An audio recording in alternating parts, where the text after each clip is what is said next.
That hideous strength is about wanting to be an insider. And Lewis thought that we needed to be reminded and warned that human nature penetrates even the best and noblest, or apparently noblest, fields of life, fields of activity, and can canker and corrupt them. I think that it's got a particular connection to the deep rungs of Dante's Inferno, because toward the end of the novel, the scientistic worldview that's been depicted in the novel at Belbury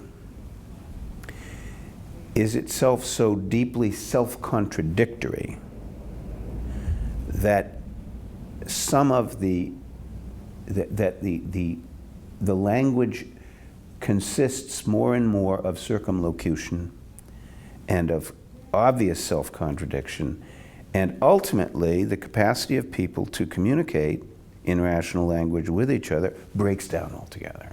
Lewis is saying that reductive views of the human person will have tragic consequences, and that the consequences are not just bad, the arguments are false, because the persons themselves employ reason and language as if they have some degree of autonomy and freedom and an interest in truth and evidence and argument and openness to decent persuasion based on superior insights from others. Lewis depicts a world in that hideous strength in which nothing is sacred.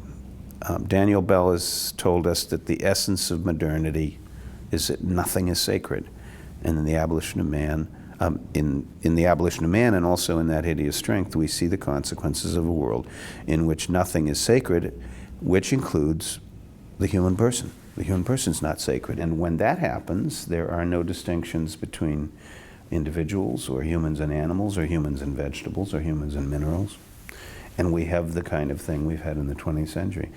Barbaric views of the human person that eventuate in 13 million people killed in World War I, 60 to 70 million people killed in World War II, 100 million people killed under communist regimes, death camps, people's flesh being made into lampshades.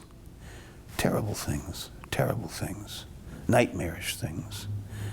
Things that human beings should never forget. Lewis helps to tell the moral reality of the 20th century.